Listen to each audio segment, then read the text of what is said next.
Euzubillahimineşşeytanirracim. Bismillahirrahmanirrahim. Aval bizni yaratkan Rabbimizge bitmez tügümez hamdü sanalarını yollayımız. Andın bizim yolbaşçımız, Peygamberimiz Muhammed sallallahu aleyhi ve sellemge, sahabelerge, aile tavabatlarına ve kıyamet kişi şulanın yolgaya geçken barlıq müminlerge Allah'ın salamını yollayımız. Hem bizim bugünkü timimiz anılar için menin cinayeti mühim bir tema. Hem de hemimizin kızı var. Kızlar zaten özünün anısıdın nimelerni kütüdü. Degen muşu mezmununa esas kılmış yani. Sizin kızınız anısıdın, yoki sizdin nimelerni kütüdü. Elbette de bir kız anısıdın köp narsa kütüdü. Ularning hammasini so'zlab bilishimiz notayin. Shunda adımı bugün biz ta'kidlaydigan, so'zlaydigan 5 muhim nuqta var. Bu nima deganlik desa, agar bir ana şu kızı kütken şu muhim bir qancha talep qilingan narsani yetarlik bilinmasa yoki sal qarasa, qizning sog'lom o'sib yetilishiga, psixikalik sog'lomligiga, kelgusiga, hatto turmush odatlariga qadar ta'sir ko'rsatadi deganlik. Endi buning birinchisi odatda endi bu meningcha analar bilan o'g'illarning munosabatiga o'xshash muhim derecede ta'sir ko'rsatishi mumkin. Bu nima desa, mehr muhabbet ve yaqinlik. Yani bir ana bilan o'zining qizining o'rtasida yetarli bir mehr muhabbet ve yaqinlik bormi? Bu en muhim bir ko'rsatkich. Hem de bunun bor yoki yo'q ekanligi, yoki yetarli derecede yoki emas ekanligini ananing his tuyg'usi belgilamaydi. Yani ananın men kızım bile yeterlik yakın degan hissiyat emas, belki kızının anası hakkıdaki, anası bilan bo'lgan munosabat hakkıdaki kız his qiladigan yaqinlik derecesi hesap. Çünkü tadqiqotlar kızning hissiyatini ölçeydi. Kızning hissiyatini ölçeydi. Elbette ananın hissiyatini ölçüşü mümkün de ama asas muhim bo'lgani kızning anasıdan his qilgan yaqinlikni his qilish derecesi bo'lganligi uchun bu yerda kızlarının his duygusuna ait mıyım? Analarının kelim bekliyor. Çünkü bazı analar ben yeterlik kıldım bu dep oylagan çağda kızının noktasından aşı yeterlik kıldım dep karalgan aşı mehr muhabbet kız mı ona aşında his kıldı mı ya kesinlikle his kılmadı mı diyen sorulmuyor. Bunu ayırıp söyleyişimizin sebebi bazıda bu anılar adlı bu olmaydı. Dadılar adı mı?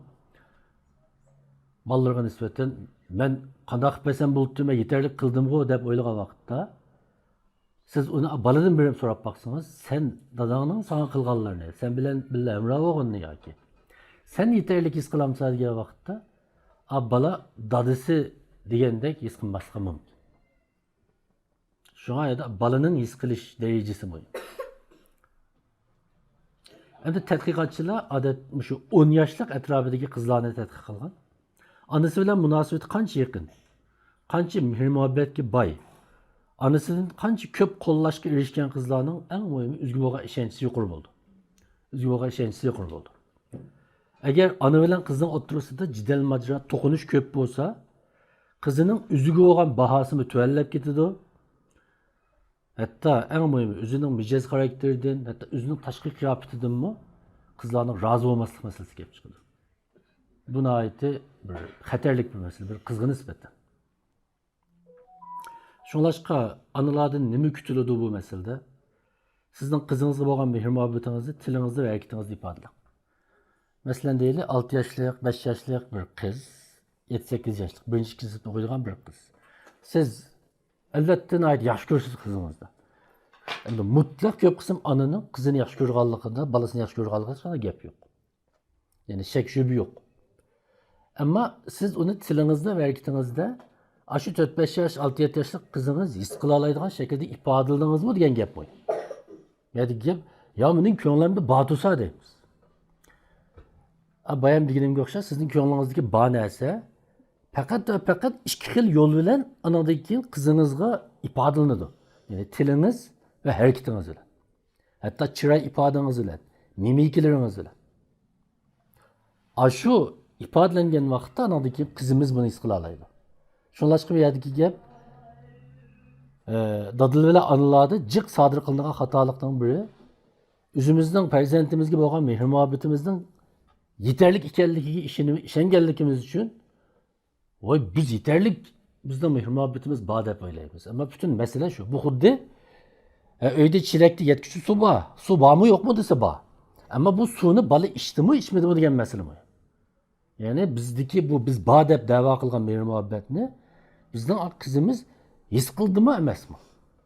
Hisob bo'lganimi? Bu xuddi yemagan tomoq baribir badanga foyda qilmaganday, bu ifodalanmagan mehr muhabbatmi bolalarga foyda qilmaydi. Chunki bir qizga nisbatan onasi bilan bo'lgan yaqinlik u qizning o'zini yaxshi ko'rishining bir tunji qadami. Onam meni yaxshi ko'rdi. Bir odamning o'zini yaxshi ko'rish, o'zini qabul qilishi uning barliq psixologik sog'lomligining asosi. Agar bir odam, mayli o'g'il mayli qiz, o'zining ba'zi mijoz xarakteri, hatto ba'zi jismoniy aloyliklardan nafratlansa, men bunda bo'lmasligim kerakdi. Ammo bunda bo'lib qopdimi? degan bir his tuyg'u bir bolaning qalbini qoplab olsa, bu o'ziga ishonchning yo'qolishining tunji qadami bilan o'xshamoqda. Bu ana bilan qizning o'tirisidagi mehr muhabbatda intayin, munosabatda intayin muhim. Chunki qizlar o'zini qadrlashni eng avval onasining o'zini qadrlashidan o'rganadi va his qiladi. Buni aytdim. İkincisi, ana bugungi kundan aytdim muhim bir, texmi muhimlashayotgan bir ish. Belki burungi zamonlarda belki bugünkidek muhim bo'lmagan bo'lishi mumkin. Bir qizning o'ziga bo'lgan ishonchi va o'zining badanini qabul qilishi bevosita onasi bilan munosabatlik. Bu nima degan gap desa, balki tug'an onalar kichik vaqtlarda unda bir masalaga duch kelmagan bo'lishi mumkin. Yoki duch kelsimi hozirgidek ig'ir bo'lmagan bo'lishi mumkin. Ya'ni qizlarga nisbatan o'zining badanini qabul qilish yerlik, masalan, ko'zimning qora bo'lishini umid qildim, ammo ko'zim ko'kkan. Yoki men bir oqroq bo'lishimni umid qildim, men qora ekan. Igiz bo'lishimni umid qildim, men paka ekan. Men yetarlik urug' emas, balki semiz ekan degan tushunchalar hozir balkim hammamizning uydagi qizlarimiz bilan paranlasak bu gapni deydi. Chunki bugungi dunyo dal mushu masalada bizning kontrollik doiramizning halqagan darajada bolalarimizni zaharlaydigan g'oyat zo'r kuch qudratga ega. Bugungi media, kino, filmlar, butun dunyo ayollarning badanini bir tovarga aylantirdi. Shuning bilan bu kichikdan boshlab bola maktabga borgandan boshlab yetarlik zilva bo'lish, ayat yaratilgan, media tarafidan yaratilgan, ama ko'ngil o'chish sohasi, ya'ni bu sanoat tarafidan yaratilgan bir o'lcham bor. Buyumunchilik bo'lish u bu deydigan. Ammo hech bir odam o'zining badanining qanday bo'lishini, buyuning bunday bo'lishini belgilayolmaydi.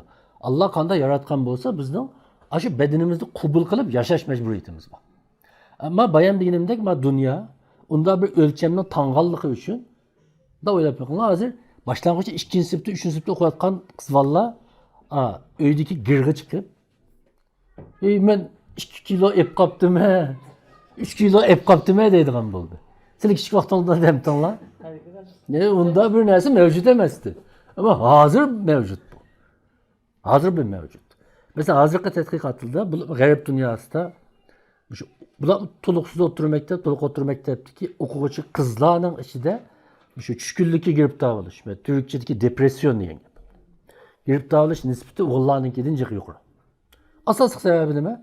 Bu misal semizrak qizlarga bo'lgan bu besim intayin ig'ir bo'lgan. Bu besim chunki o'lchamdan kelgan besimdan bo'lishdan boshqa maktabning ichida masxir qilinish obyektiga aylanib qoldi.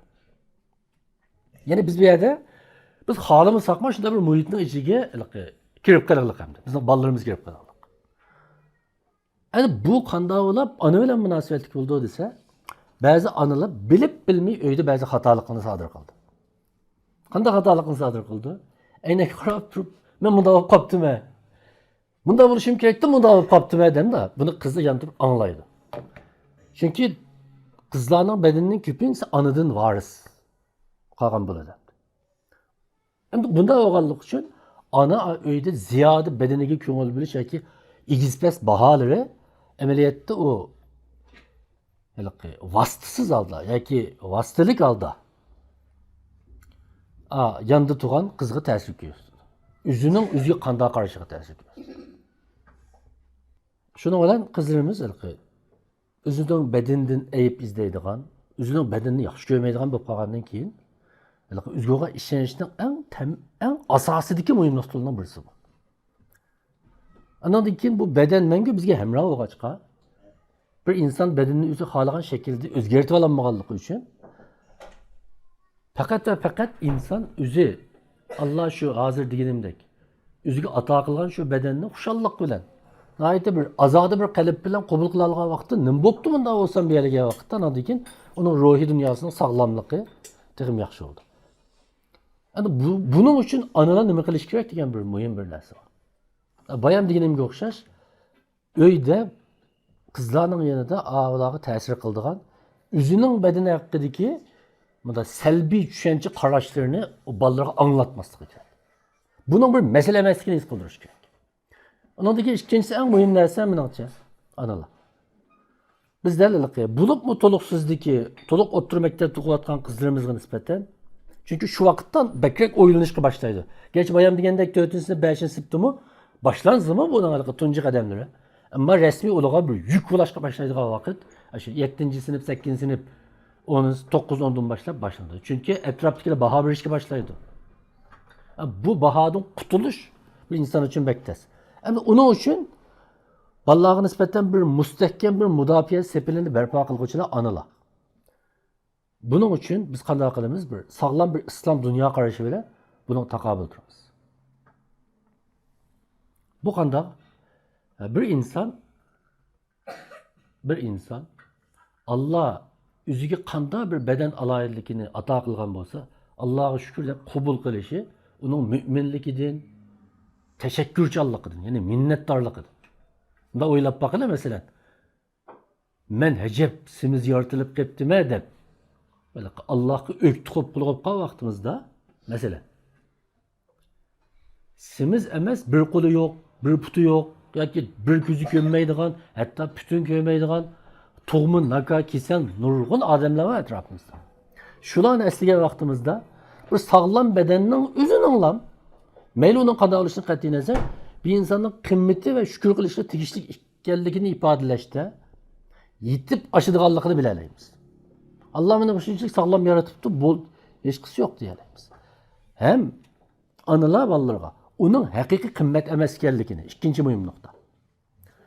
Bir inson uchun haqiqiy qimmatning tashqi qiyofat emas, balki ichki go'zallik ekanligini uqtirishi lozim. Onu bir şekilde bildirishi, ifodalashi lozim. Onun uchun nurg'un örnekler ve misallar var. Tashqi go'zallikning inson uchun yeterlik, uni o'ylagandek qimmat, uni o'ylagandek baxt, uni o'ylagandek ustunlik ekanmaydiganligini mesela bir izlenadigan akıl analar zaten bu şu dünyada yaşayotgan, hammaydan voy qaltis deydigan xolagan bir mesela bir ayol cho'lponlining deydi. Mayli naqshi, mayli kino artisti bo'lsin. Ularning turmushini shunday ko'rib baqsa, butunlay baxtsizlik to'lganligini ko'radi. Necha qitim agi tegib ajrashgan, psixik doktor bo'lgan, uning nurg'unlari hatto o'lib olgan oxirgi hisobda. Yani hammaydan izlayotgan o güzellikning amaliyotda insonga u istagan xushallik, baxtni ato qilinmaydiganligini ko'rsatadigan son sanoqsiz millionlagan misol bor. Mayli tarixda, mayli reallikda. Agar biz bolalarimizni xushallik, baxtlik bo'lish bo'lmaslikni ma'naviy jihatdan keldiganligiga his qildira olsak va o'g'ita olsak, mushuning o'zi eng cho'ng bir mudofaa sepili deb o'ylayman. Nima bo'lsa bo'pti. Boshqalar meni tashqi qiyofatimni nima desa mening nimkorim deyalaydigan ma'qul, kuchli ruh. Bu bek qimmatlik, bu bek muhim, ammo buni barpo qilish unda oson emas. Barpo qilish unda oson emas. Bu dal shu uyda analarning, dadalarning qo'llashi bilan nayt amalga oshadi. Buning uchun saqlanadigan bir muhim narsa nima desa, biz bilib bilmay ba'zida bolalarimizga mandaroq o'zingizlar ekan deb tashlaymiz. Bu acayip hata ishning birisi. Yani sizde bir ak tug'ularmikin desam, qaramtuq tug'ilib soldingiz degan gaplar. Kızım bağlanışı semirip kelyapsız deyen gepler. Bu şu ballarımızga şu ecellik hatalıklarımız. Bu karmakı ütep ketgeni bilen kızımızga bu tesir kıldı. Anam mı ben onda deydi ki. Anamның küzügümü ben ma teripim yakmayı diyen ma gep pek xatarlik. Bizden bazıları nahayeti yengiltek bilen ağzımızdan kaçırdıgan muşikil geplerimiz, muşikil bahalarımız pek korkunuç akıbet peyda kılışı mümkün ballarımızdan ruhi dünyasında. Her vakit onun bütün cismaniyetine çukum kabul kılalaydıganlıkımızını, onu aslında şartsız suyduğanlıkımızını anıla ifade edilişkerek bildiriştir.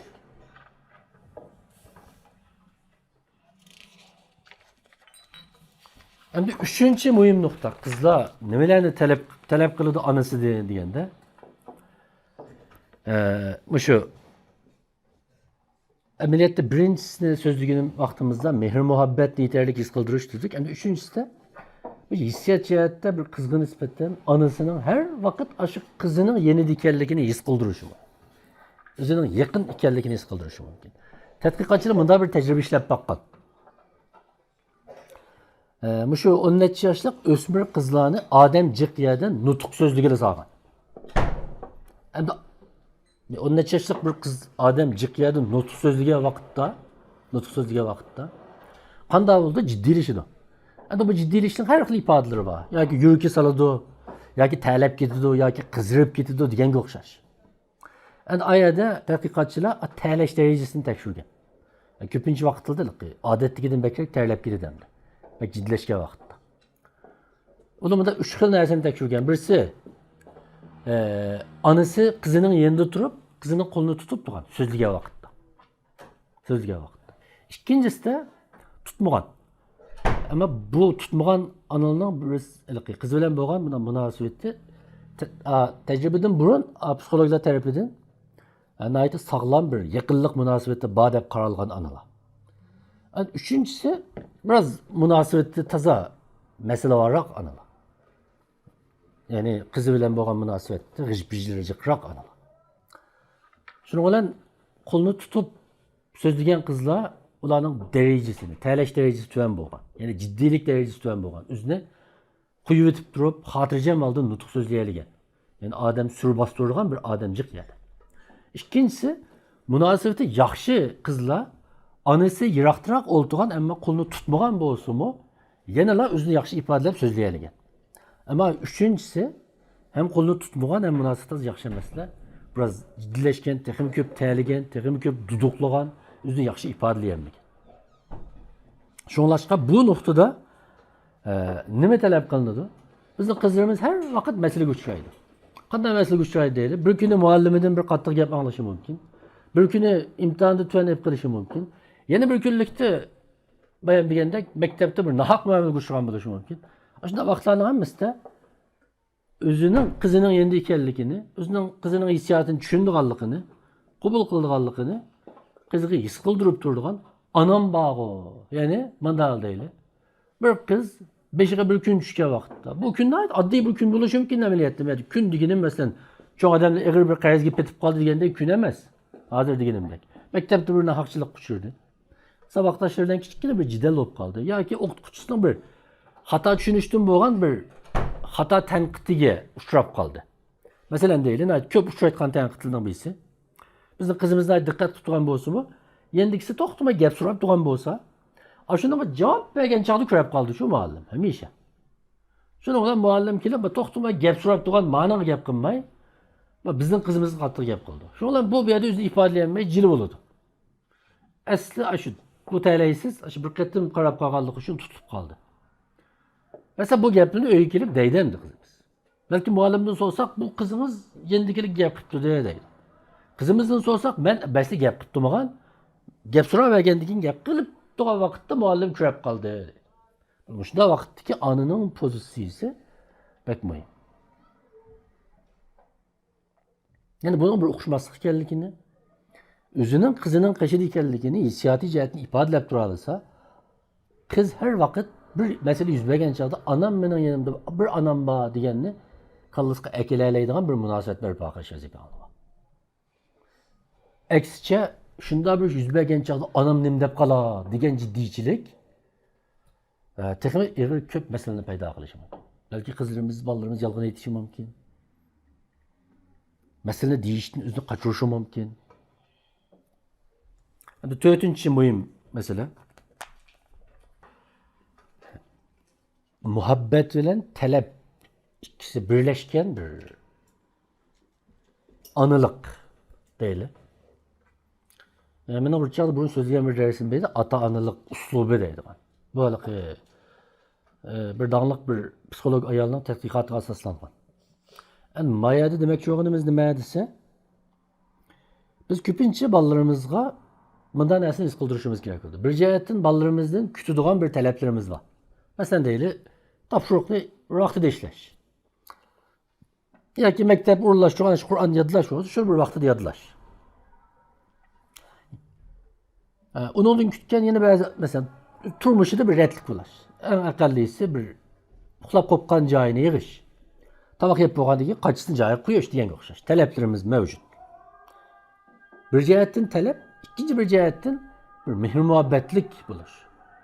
Bu ikisini birleştiriş ameliyatı anda asan iş emas. Çünkü talep küçeygen vakti bazı vakitte biz qattiqroq gap işletişimiz, kızlarımız, balalarımız yoki anglashni xolamaydigan til qo'llanishimiz mumkin. Endi talabni ko'zdan soqit qildi desak, bizning talablarimiz balalarimizning harakatini shakllantirishda favqulodda muhim bo'lganligi uchun talabdan voz kechishga ham mumkin bo'lmaydi. Shuning bilan mehr muhabbatni ifodalash bilan birga talabni o'xshash ifodalashning orasini nihoyatda go'zal bir ravishda tengshash anılıktaki belki en muhim bir san'atlardan birisi bo'lishi mumkin. Çünkü biz bazı ikkisini birini kaçırıp koyuyoruz. Endi bu nima deganlik deganda, bu nima deganlik degan balalimizga mehr muhabbatimizni his qildirish bilan birga shuningga mos kelgan talablarimizning ve balla amal qilishga tegishli bir qoida tartibining mavjud ekanligini tang his qildirish. Yine texmi tushunishlik deganda balamızdan hem dostu ekanligimizni yoki uning bilan yaqin ekanligimizni, ammo ular qilishga tegishlikdan bir tegishlik yine bir ishlarning qoidasi borligini tang his qildirish kerak degan. Ba'zi vaqtda bunda bir tashabbusda bo'ldi. Voy biz balamiz bilan do'st bo'lamiz deb, chekib olmagan bir mehr muhabbat ifodalash bo'ladi. Yoki uning dal ta'tirishicha balık azraq çimizden ekimizni göğüstüp koysak geldiğimizge minudu deb her daim talep koyup lan mehr muhabbetimizni kısıdığan bir usul oldu. Bu ikilisi hata demek için. Hem de tədqiqatlarga asaslanganda muşu usulda terbiyelengen kızlar çoğu olganda birisi üzünü kemsitmeydi. Üzünün qaysi iş hareketlerinin to'g'ri, qaysi iş hareketlerinin to'g'ri emas ekanligini aniq süzük bireleydi. Çünkü ayada ölçem iniq. İkincisi başkalarga eddeden ziyade bekinip ve özemnin kelgüsüm, özemnin kolu da öz kelgüsümlü üzüm yaratalayma degan işençli çoğun oldu. Şunlaşka bir yerde analardan kütüldüğümüz nime bu noktada dese ziyade qattiq qo'llama ve ziyade boşan olma. Bu ikisine ait yaxshi tengsha. Yani balalar yoki qizimiz bizning qo'ygan talabimizdan izlib mi ketmasin? Bizning mehr muhabbatimizdan bek xudini yo'qitib haddidan ziyade chigirning sirtiga chiqib mi ketmasin degan gap. Bunda desak, balalarimiz oynaydigan kengra bir maydonni sizib berdik. Meydan içinde qanday oyunisi buldu. Ama meydandan sırtıga çıketmeydi. Balımız şunu kabul kılsın ve bunu kabul kıldırın diyelim. Erkin oynatın diyelim. Kanda çigirisi yok meydanda. Kanda oyunusu buldu diyelim. Balla aşı çigirinin içinde kanda oyunusu buldu. Ama çigirine ait inik. Mayadın çıketsem hata diyenini bilsin diyelim. Yani bunu yine başka çırak düşündürsek anılar. Öyde balalarının akli ve psikolojik iktidarı yani şu iktidardan halkıp ketmegen kaide tüzümlerimiz olsun ve ballarımızdan sadasıga mı kulak selinsin ve muşikil münasebet asasıdan aldınkin hazır degen mihir muhabbet ve prensip bilen birleşken bir anılık pozisyisi oturuğa çıksın demek için. Hem de ahırda belki bu oğullarımızla ortak buluşur mümkün mü nasıl? Ata analarının, bu analarının kızlarının kütüdüğün ümitleri ulanın kelgüsü gibi fevkalade küçük tersi gösterdi. Yani bu ümit kanda oluş gerek? Yukarı ümit ve real ümit oluş gerek. Bu ikisi mi hazır digenim okşaş? Bu alakı ma'lum derecede birisi zıt. Bunun arasını mı temşeş? Bunu sen ettelep kaldı. Yukarı ümit digenimiz bazıda ballarımızdan ulanın alakı cismani ve akli iktidarın halkıp ketken arzularda bokkalımız bazıda. Mesela öyle kızımızdan da qarab baksak bir nesli yadlışı sel astı olsa kısa vakit içinde texmi köp yadlışını talep qilib qolamiz. Amaliyotda uning aqliy iqtidorini biraz halqib ketgan bir talep. Talepimiz bek yuqori. Hatta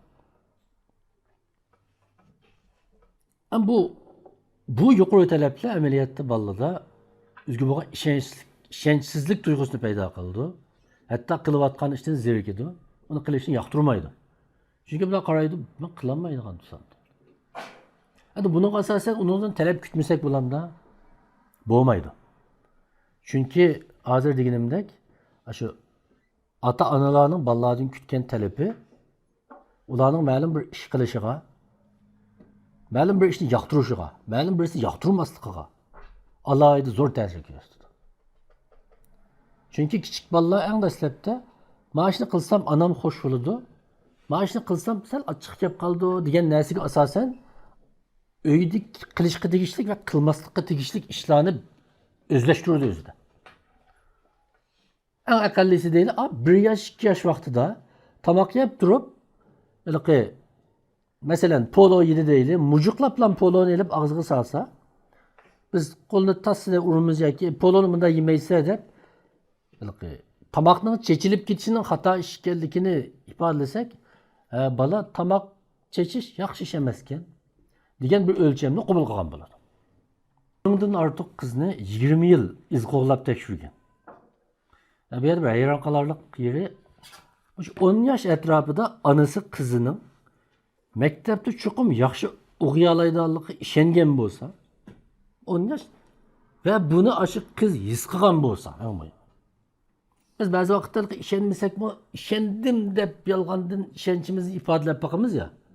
Ama o balla o kadar akıllı ki, olanın antenisi o kadar ötkür ki. Bizdeki olmada kıyafeti kirvagan anda işengen kıyafetlerimizde ballı bile var. Hakiki işengenlikimizi ifadeleyebilsek. Şu kız 30 yaşa girgen vakitte mi üzünün turmuşunu başkuruş iktidarına ait yaxşı olğandı. Yani anının kızıga ifade edilen işençi balanın kiyinki hayatıga o kadar tesir gösterdi. 1960 yıllarda bir dağlık psikologu var. Robert Rosenthal deydi. O da bunda bir tecrübe işleyen başta. Okuyuculara bir Türkiye Ali Mektep okuyucularını yığıp ularga 2 grubu çaşkan takip bergen. Bu psikologiyden bu çaşkanını to'la tecrübe materyali qilib ishiltidi. Ular qanday qilgan desa, bu 2 grubu bolalarga sırlık saraydek bir narsa bergen. Yani bir yerden kirip, yeni bir yerden çıkıdığan bir narsa var ya, Türkçe labirent dep koydum. Bunu da sırlık ordu diye geçtirirler hazır biz. Bir grup ikki bergenlik o sırlık ordu okşaş. Yani okuyucuların talep kılıngan narsa çaşkanlığı bazen ücretsiz tizgün eləydi. Şu ma baştan kirip, yeni bir baştan kirişini tizrak çıkışqa ügütü demdi. Qanday qilganda şen tiz gitse degan gapni çaşqanlarga o'quvchi bola o'rgatadi.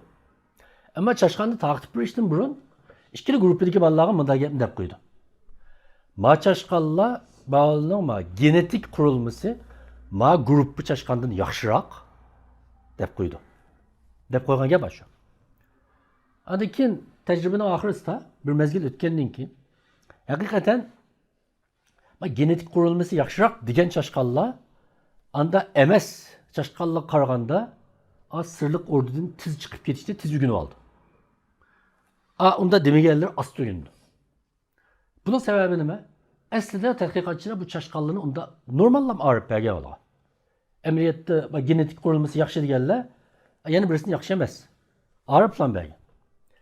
Bu yerda faqat ücretkuchiligiga ma chashqanlar yaxshiroq chashqanlar ekan degan narsa bor kallasida. Ballani.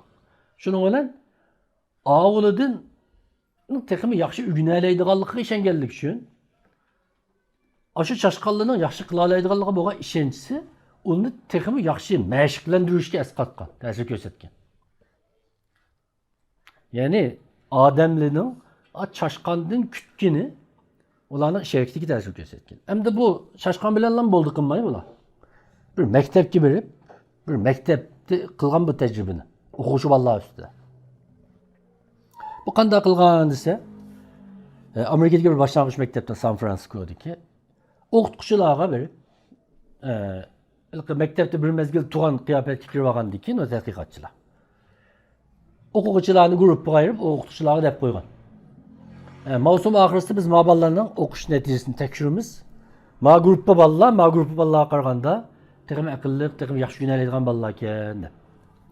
Mavsum oxirisidagi imtihon natijasi degandek bolalar aqlliroq, yaxshiroq bolalar ekan degan bolalarning natijasi haqiqatan yana bir guruh bolalardan yaxshi chiqqan.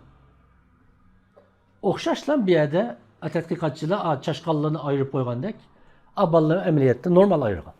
Haqiqatan bu undaq yaxshi bolalarni bir guruhga, yomon bolalarni bir guruhga arg'ash yo'q. Endi bu yerdagi farq nima? Ya'ni o'qituvchilik deb qo'yganda, ma guruhga bolalar aqlliroq bolalar ekan. Unda bo'lgandan keyin muallimlar ma'ular ügetsak günalaydi ekan. Ama yana bir grupdagi o'qituvchilar qanday qaraydi? Ma'ular sal aqli to'rak bolalar ekan. Sen ügütüp baksam o, ügülenmegende qandan keyin lam qanday qilsa qilib buni yaxshi ügütamiz degan ishni qilmaydi. Ama yana bir grupdagi bolalar buni ügütalaydi deb tushunganlik uchun o'qituvchilar qanday qilsa qilib ularga texmi yaxshi ügütib qo'ydi bo'lgan va ularning natijasi yaxshi ko'tarilgan.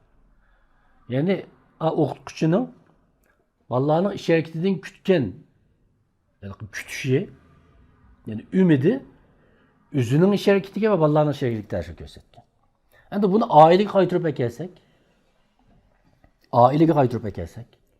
bir onaning qizidan kutadiganlari intayin zo'r ta'sir ko'rsatadi va bu kutish hem yuqoriroq bo'lishi, hem real bo'lishi kerak. Yani amaliyotga uyg'un bo'lishi kerak. Yani balangizdan siz butunlay amaliyotga uyg'un bo'lmagan, balangizning iqtidoridan mutlaq qalqib ketgan bir narsani kutib olib, sen bunda qilolmayman deb qamchilashmoqda. Andaki balaning iqtidoridan tuvan bir narsani kutib olib, uni darhol qilib beralsa, sen bek aqlliq deb maqtashga o'xshash hatto. Bizning kutganlarimiz balamizning iqtidorining sal ustida bo'lishi lozim. Bunun degan gap esa bunda deyli. Masalan, bizning qizimiz yarım saatte 15 ayet yodlay olsa, biz ona talep qo'ygan vaqtda yarım saatte 15 ayet bek az qizim. Siz yarım saatte 30 ayet yodlashingiz kerak deseniz bu real bo'lmagan bir talep. Bu talep qizimizning izidir. Ama qanday qilamiz? Yarım saatte 15 ni yodlab bo'lgan bo'lsa, yarım saatte 15 ni yodlay oladigan bir bolaga davomli yarım saatte 15 ni yodlashni talep qilib bermaymiz. Yarım saatte 17 ni yodlab baqqızımız, 18 ni yodlab baqqızımız. Yani iqtidorning sal ustida bo'lgan vaqtda, qizimiz men tuniga yarım saatte 15 ni yodlagandim. Bugün yarım saatte 17 ni yodladim deydi. Bu nim paydo qildi bolada? Üzgü bo'lgan ishonch paydo qildi. Yani o real talep degan bu. Endi 15 ni yodlaydigan bir bolaga 10 ni yodlatib yarım saatte. An o onu yadlap bolgandan keyin biz onu çabak çalsak, a balani o'zimi men zaten 15 yadlap bolalaytdim, onu yadlaganligimga mundaq ketishning nima hojati deb ichida o'ylay oladi. Yani bizning ilhamlarimiz balani haqiqiy hayajonlantira oladigan bir ilham bo'lishi kerak. Uning uchun talabimiz hem amaliy talab, hem bir qadar yuqori talab bo'lishi lozim. Bu halqa psikologiyada Pigmalion effekti deb ataladi. Bu Azimning so'zligini. Bu qanday ism nereden kelgan desa, masalan, esingizda qilish uchun dey Pigmalion degan bu halqa. Qadimgi Rum rivoyatlaridagi bir haykaltarash bo'lib, Pigmalion degan ismi. O o'zi bir haykalni o'ygandan keyin haykalni chiroyli qo'ydigan o'xshaydi. Haykalni ziyoda yaxshi ko'rib kelib, uni oshiq bo'lib kelib, uning o oshiqligining ta'sirida haykalga jon kirib, tirilib ketgan deydigan bir rivoyat bor. Yani sizning uningga bo'lgan shu oshiqligingiz, yani ishonchingiz, shu toshni tirildirgandek, sizning bolangizning kutganlaringiz amaliyotda bolalaringizda shu harakatni paydo qila oladi demak.